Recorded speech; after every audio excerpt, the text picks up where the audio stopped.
Michael Cohen may have pleaded guilty to lying, but he still wants us to believe that it was all the president's fault. The Wall Street Journal reporting that Cohen paid an IT firm to rig 2 polls for Donald Trump before he entered the presidential race.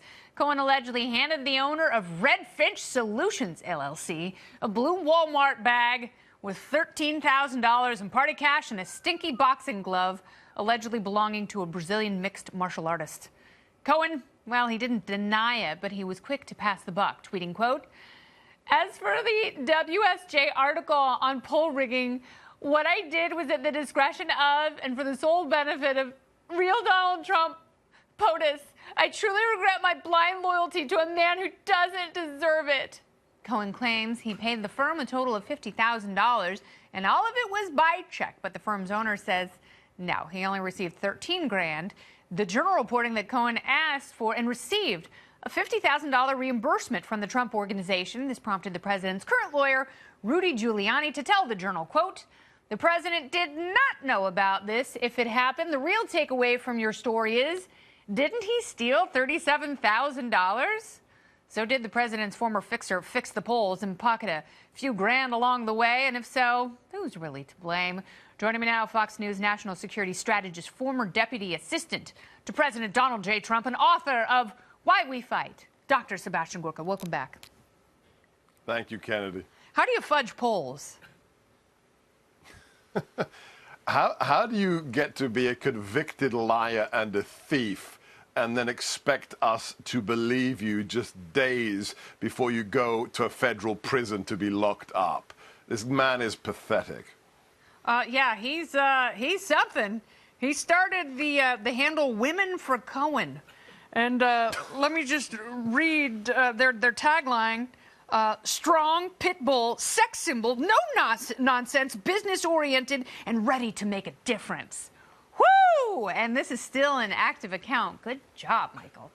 Pitbull. Is this are we suddenly in an SNL skit, Kennedy? I know you were from MTV, but have we just suddenly moved into stand-up comedy? No, I think this is funnier than the current SNL landscape, and I think that's sure. I think that's why late night shows and sketch shows are struggling, because the real stuff is funnier than anything absurd you could come up with in a writer's room. I mean, this is all so insane. And you know, what about the guy John Gouger and his bag of cash? Well, look, again, it's exactly as the nation's mayor said. I mean, Rudy nailed it. Not only is this guy a liar, but he can't even get his lies straight as to what he said he was doing. And it just proves that he's a thief as well as a liar. So it's a sad, let's be Christian about it. This is a sad, pathetic man, and he's going to prison, and he's just clutching at straws for some kind of relevance before he's locked away for the next 3 years. And he will, it seems, receive a good smiting in prison. Yeah, I'm not sure that Mr. Cohen will be the gang leader in prison. Let's just put it like that. No, it doesn't appear to be so. But let's talk about Rudy Giuliani a little bit. This is a person with whom I interfaced briefly in the 1990s. Almost lost my job, but thank goodness for Providence and a forgiving Sumner Redstone at the time. But why is Rudy Giuliani out there on behalf of the president? Because it seems like every time he goes in front of cameras, he makes things worse, and he makes the story about him. I'm not sure that's fair. I'm not sure that he makes the story about himself. Everybody needs, you know, I was in the Oval Office with the president today, and, you know, he's a little bit busy right now, and everybody needs a Rudy Giuliani on their team. And whenever I see Rudy, you know, I don't know about you. You've got your own personal history. I get a warm feeling for this man. Americans relate to him. New Yorkers relate to him.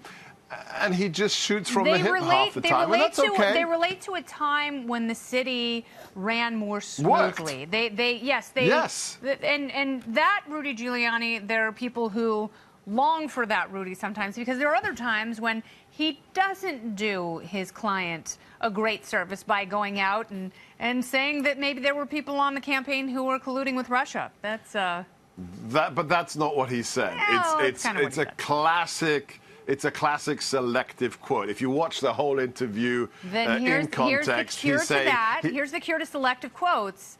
Don't say things that can selectively be abstracted to make you look like a weirdo. Not everybody can be as smooth as Kennedy.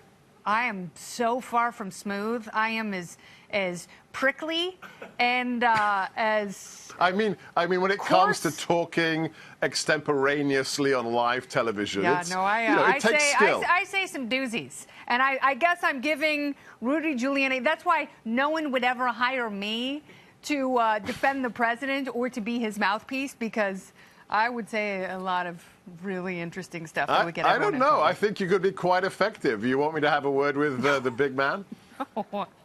No. I hear this is his favorite primetime cable news show, and for that I want to thank him.